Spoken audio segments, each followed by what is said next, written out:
So, being aware that there are multiple levels of racism, this topic is massive. And like I said, there's multiple access points, and I encourage everyone, including myself, right, continued training to unpack and really unlearn and learn at the same time. Learn new ways, unpack old ways, all right, in terms of the ways that racism can show up. So, of the many levels of racism, there's ideological racism. These are really the roots, right? Institutional racism, this is what keeps those roots in place. And interpersonal racism, this is one way also it stays in place, and the one way racism can get enacted. And internalized racism in terms of the impact, whether that be internalized depression or internalized privilege, okay? Um, how massive this topic is. Just want to be really clear in this webinar. All right, so I'm going to talk about white privilege. Again, this is often probably a term you've heard before, but very important to acknowledge and honor when we are talking about the reality of systemic racism, okay? Let's see. Yes, I have somebody sharing. I remember seeing Guess Who's Coming to Dinner and having people criticize me like in the movie. Okay, thank you. I'm also seeing some other shares here. Communal versus individualism came up in my childhood when playing sports. Thank you. Have some other shares. Individualism, taking care of things all by yourself, staying silent the one right way. I grew up experiencing the implementation of school desegregation. Thank you. Thank you for sharing that.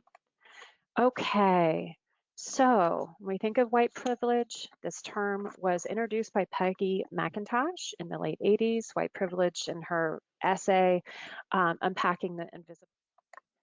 Okay, is anyone working towards adding racial trauma to the DSM? Oh my goodness, such a wonderful question, like a subcategory or qualifier for PTSD. Just curious. Yes, I am also curious. Thank you for bringing that up. I'm aware I recently got my DSM-5 TR edition, and it's not in there from my knowledge as part of the qualifier for PTSD. So I agree with you. And that's why I propose, as we even conceptualize diagnoses, being aware that everything is comorbid with white supremacy culture and the reality of systemic racism, as well as all the isms and all the damage that they do. Okay, so I want to name that, but thank you. Great question. Okay.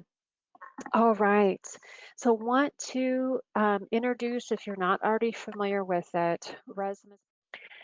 So we know lots of negative impacts that this can have in terms of blaming the client for their mental health issues, minimizing the experiences of clients from the global majority, demanding acculturation, and dismissing potential discrimination.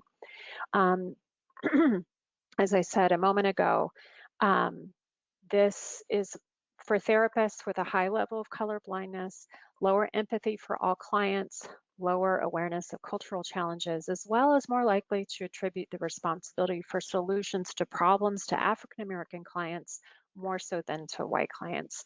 So otherwise kind of blaming African American clients and attributing more control, okay, of the situation than is realistic. Okay, so ways that white fragility and white privilege can show up. I'm going to give lots of examples.